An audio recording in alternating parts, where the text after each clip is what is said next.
let's start off by making it very clear that when it comes to the cost of policy, it is not unique to the Gold Board, the Bank of Ghana, and the related gold matters we are discussing. There are so many issues in this country which are of a policy nature and where we still track costs and where we assume efficiency. I'll give a very practical example that everybody in Ghana can understand. Take Cocoa Board. In essence, there's not much difference between Cocoa Board and Gold Board. Cocoa Board is also not a limited liability company. It's also a statutory public institution. It was not set up primarily for profit. It was set up primarily to promote the development of the cocoa sector, the welfare of farmers, and various other matters, including obviously to promote foreign exchange.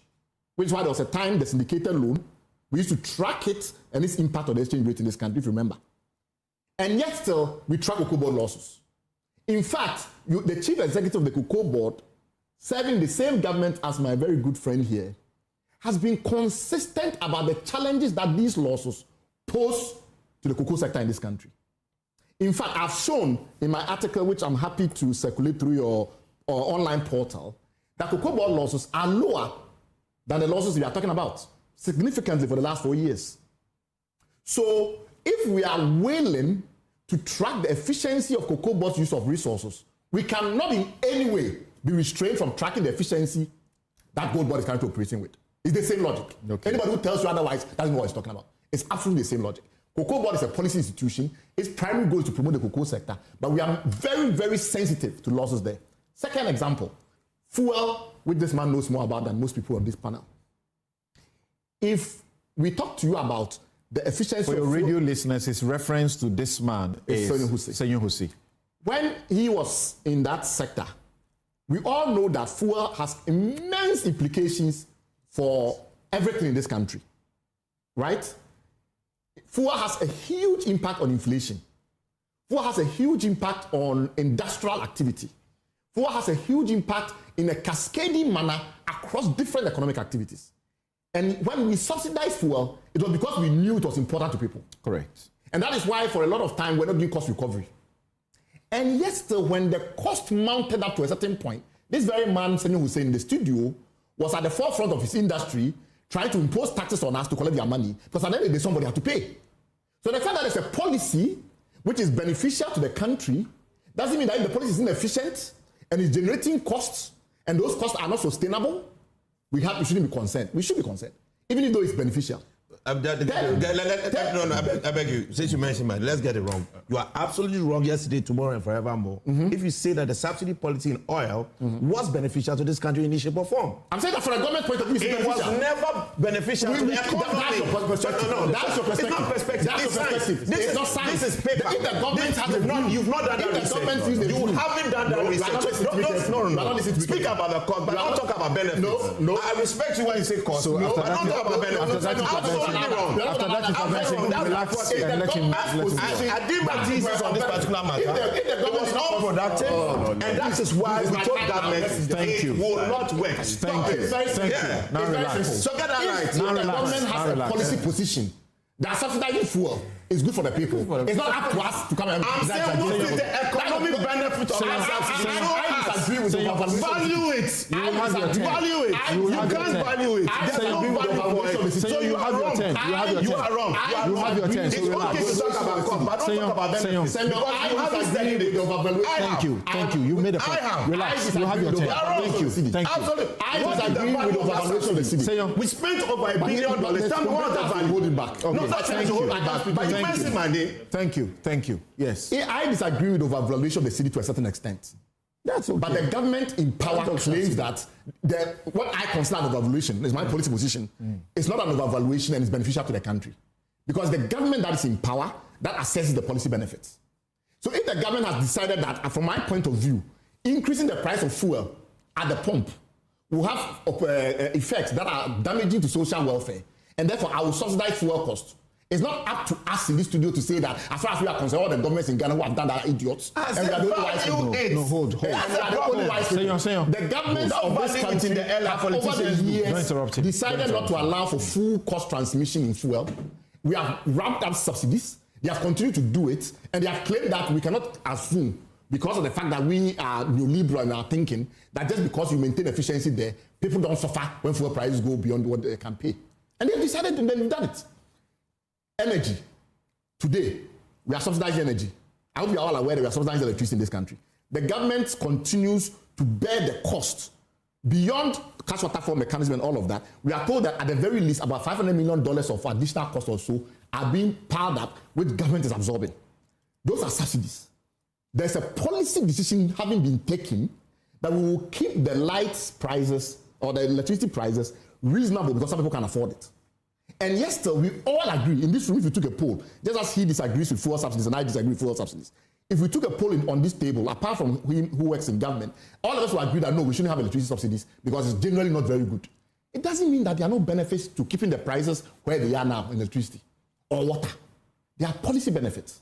And yes, still, most of us on this table, are around this table, except my good friend who I'm not going to put him in a tight spot, will say that we should not let electricity subsidies power. So if you have a fiscal subsidy for a program, and I'm going to explain in a moment why we believe that the current Gold for Reserves program and a related gold program, including Gold for Oil, all of those programs are effectively fiscal subsidies if you make losses. Then a fiscal subsidy program of that nature must be justified, obviously, and you can have a political justification for it, but it does not stop us, from our perspective as policy people, from arguing that they are inefficient. So that's number one. Number two, Gold for Reserves was not the only part, or was not the only one amongst the different gold programs that were being run. We also had Gold for Oil. The previous government was entirely emphatic that Gold for Oil was extremely beneficial. They did, no matter what we said, they continue to insist that Gold for Oil was beneficial. And they good, very good. Well, somebody who it's my industry. You have sat on panels on this. No. You know, I don't want to talk too much. But the policy benefits. Senyo, please. I mean, you are my man. Your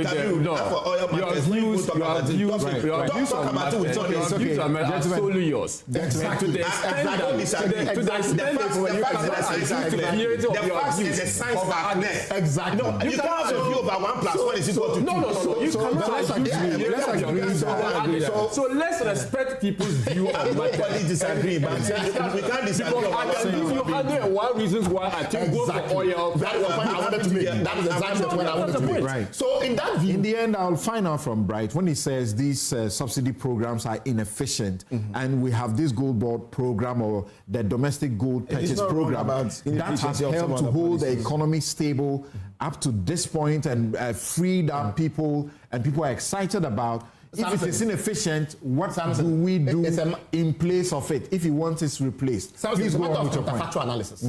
The good gentleman on my right is saying that in the absence of Gold for Oil, there will have been problems in the country in respect of fuel price and will have had cascading effects. They were in government and they had the policy privilege to determine that was the benefit. We fought against it because we had a different perspective around the efficiency of it. And therefore, we cannot, in the next moment, argue that because the government has been able to show certain benefits in respect of these gold programs, the government is not responsible for accounting for the efficiency of those programs. In fact, the current government has been emphatic that as far as they are concerned, Gold for Oil was a problem. And they've cancelled it. That tells you that in the span of 2 governments, policy positions can change. And therefore, it's very surprising when we raise issues about the current gold program, and we say we also believe the current gold program is inefficient, and they argue that that particular position cannot be taken because the last time we were talking about inefficiency in Gold for Oil and the rest of it, that was a different matter entirely. It can't be a different matter entirely. There are similar logics around fiscal subsidies of this nature. So that's point 2. Point 3, on Bawa Rock and the rest of it, we've not concluded our investigations into Bawa Rock, which is why if you look at the articles that I have put out, I've been very careful in raising the issue around concentration of risk and not about issues of ethics, because we don't really have the full details. But I will explain a few things for people to understand why we shouldn't look only at the battle around the $240 million as exhaustive of the issues that are at play. Let me give a very interesting hypothetical scenario. If you have a non-transparent system, we don't know how the losses appear. The CEO of the entity responsible won't even acknowledge their losses. And then the next moment he says, maybe there's some cost somewhere, and it's all murky. Here's a potential risk. The risk that emerged. Oh, man. No, relax. I think that's what we're doing a lot of time. It's the same thing. Allow me to speak. Let me give you a very hypothetical scenario. Imagine that tomorrow some off-taker, somebody in Ghana goes and sits in India and registers a company, and that company becomes an off-taker. Today, we don't disclose the off-takers to us. We have had to do our own research to find out who the off-takers are and the rest of it, because they don't publish it. And then that off-taker is some Ghanaian person. He's sitting there in India. He has the means to, acquire USD, because there's almost a guarantee that he make profit, and I'll explain how that matters. And then you give the person a discount, and then you give the person room to manipulate purity, resource, and the likes of it, and you give them room for all these other potential inefficiencies. I'm going to explain something very carefully. Ultimately, when you send the gold to that person will end up making significant profit. And that's what people are not paying attention to. What, from our point of view, is a discount, from the point of view of the other person, the counterparty, it's an implied premium. It's a kind of profit for them. So if, for instance, their real cost, in terms of their financing cost, in terms of their asset cost, etc., was 1%, but somehow we collaborate and we collude, and we make it 3%, and we pay them the 3% discount, from that person's point of view, that's a 2% profit. It's a very simple symmetrical balance. So in those circumstances, we are interested in understanding the full chain of where the potential losses may arise, which is why we have to stop this sophistry around whether or not they were lost or not, because there is no doubt that when it comes to the gold that we get and we benchmark it against world prices, and the money that comes back in terms of dollars is not equivalent. There's no doubt about that. The IMF insists that we should call it trading losses. We do not use that term. You've read the IMF fifth review yourself. In connection with Article 4 and other types of consultations, it's a worldwide treaty which makes the IMF, give the IMF the right to come into our country. People think it's only because we've gone for ECF and things like that, and therefore who's the IMF to come and tell us? People don't understand it. The IMF is a treaty organization. We as a country are members of the IMF. We are the ones who, as part of the treaty, has allowed the IMF to come into our country and look into things. Countries in the world who are not on IMF programs like ECF and the like, through the consultation process mechanism of Article 4, still allow IMF to come in. So even if you are a rich country or whatever, it doesn't make a difference. As long as we are part of that treaty organization, the IMF surveillance function applies. So the IMF has the right to go to any country in the world, look at the way you run your economy, and write whatever they want, so long as it's reasonable and within the engagement that they had with authorities. This document that you see was a product primarily of the interaction between IMF and authorities. The IMF looked very carefully at the data and concluded that there were trading losses. You cannot all of a sudden convert a trading loss into something that's a purely administrative matter. A trading loss means it's a commercial loss. It means that you bought the gold at a certain price, you did not realize that price in the end of the cycle. Nothing else will be a trading loss. Anybody who can convince you that a trading loss is something other than a commercial loss is simply being sophistic about it. Because a trading loss will only arise on the buy and the sell side. So after the IMF have done that work and concluded there's a trading loss, they have gone back and forth with authorities. They finally written a report, which usually would not be done on the blind side of the authorities. We now come back and try and convince the whole country that there were no trading losses. That's why we have a difference of opinion with our very good and honorable friend sitting next to us. And he has acknowledged that the trading loss phrase was used in the report. The only person doing trading in this situation is the person licensing people to go and buy, and the person that is exporting that activity, only subject to the extent that he claims is the Bank of Ghana who chooses the off-takers. We don't know. If it's the Bank of Ghana that chooses the off-takers, if it's the Bank of Ghana that negotiates with the off-takers the discount mechanisms and the rest of it, then it's a shared blame. Because it means that one is responsible on the buying side, and whatever discounts and premium I apply on the buying side, and one is responsible on the selling side, whatever discounts or premium that I apply on the selling side. At the very least, it's a joint effort. Now, so we are concerned about, obviously, the buying side and the premium or discount that I apply there, and then we are concerned about the selling side, where we have issues concerning whether or not the off-take discount and the rest are competitive. How do you know it's competitive? You know it's competitive. There is a program that allows competitive bidding on the off-taker side as well. So if all the people that want to buy Ghana's gold, there's a platform, they can make quotes, they can make the bid and ask express can be calculated. We can all go in there, we can look. It's okay, these are the companies that have decided to buy. When we do our research, the information that we get is that the self-finance aggregators are currently complaining that right now, because of the way that the whole program has been set up, it becomes very difficult for them to compete with Bawa Rock. That's what they are complaining about. They are telling us that right now, as it is, Bawa Rock, beyond obviously the fact that it sits at the apex, is competing with the self-finance aggregators. It's not really necessarily buying from the self-finance aggregator, obviously. And there's no requirement under the law that it buys from the self-finance aggregators. But the truth of the matter is that because of its advantage on the financing side, we have to ask ourselves a question. The aggregator gets money from the Bank of Ghana. Is it interest-free? You say, yes, it's interest-free. You can tell us if it's not interest-free.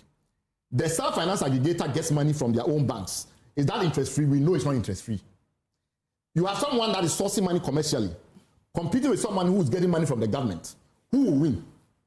So telling us ultimately that the other self-finance aggregators in the middle and the rest of it doesn't make a difference.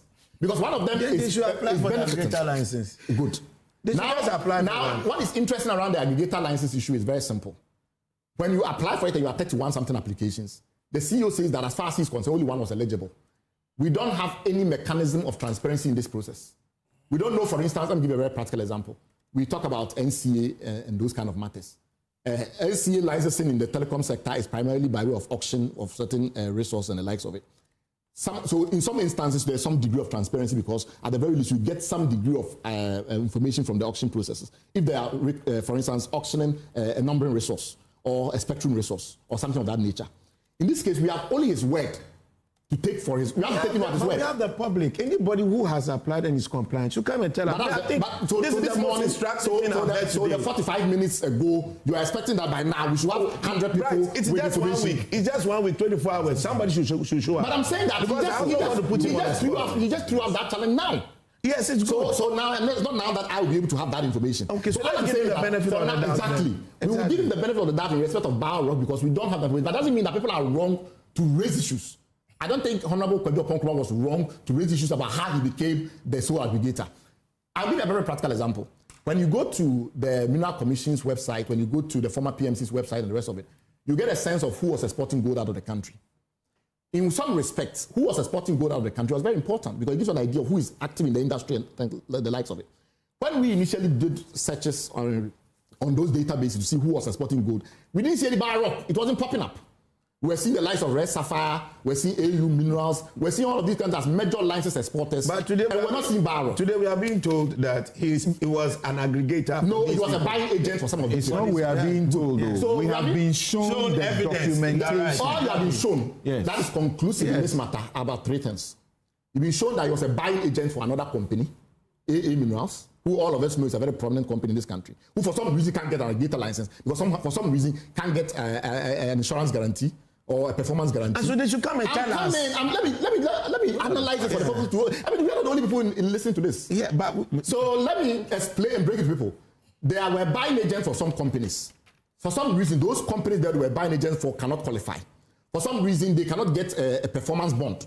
For some reason, after doing all the assessment and the rest of it, only Bawa Rock, who was not a major feature in exporting of minerals out of this gold out of this country, when you look at those lists over the last 5 years, somehow because it was a buying agent. He's thrown an open challenge to them. If they qualified but were discriminatory, blocked, I am not suggesting wrongdoing. Yes. I am not suggesting wrongdoing. Okay. I am explaining where Honorable Kwejo Okonkwo and others will have got their suspicion that there may be something wrong. Which is okay. It's a logical and a rational position when you know the industry a little bit. And you know that this was not one of the players that was the more prominent, one of the more prominent players.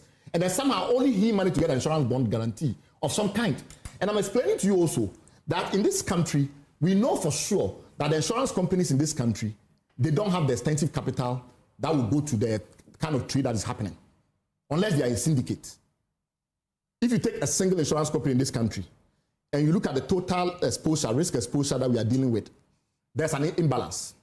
So we have to assume that there's a syndicate, and he knows very well what I'm talking about. There has to be a syndicate of insurance companies that are backing this risk. We don't have any of those information. This very honorable gentleman, we have said a lot. Then why should we elevate it? Why should we elevate it to that point to require further duty and burden? No, I'm trying to explain to you that on the gold board. No, because a lot of people don't understand due diligence. If I, as a policy activist, I'm doing due diligence on this matter, most of what Mr. Jemfi said was very useful. But there are about 40% of what I need to come to the conclusion that actually there's no risk. There are issues there cannot be no risk. Very good. I'm talking about risk on the policy and ethical side. Okay. So from a policy and ethical side, I had to know, for instance, which is this insurance company that issued this performance guarantee. What was the nature of the guarantee? There are so many different products, financial products that are used to manage this. It's listed on their website. I saw it yesterday night. What is listed on their website? Yes, the insurance policy. The full you have a copy of the policy. It's on their website. A copy of the Bawa Rock insurance policy. Not the requirement, the policy requirement. I'm talking about the nature of the instrument that has convinced them. That's exactly what you have on in there. No, but that's we are saying. Let's get your turn. The terms of the product. And I just must remind you that you have done about 20 minutes now. Like I said from the beginning. I have a lot of issues, but they are interrupting me constantly. So, Mr. Moderator, either you ask them to shut up completely, so I can roll out, or this is going to get difficult. Okay. There are a lot of issues. Let's do this. Anyway, let's hold it. I'll take a quick break. We need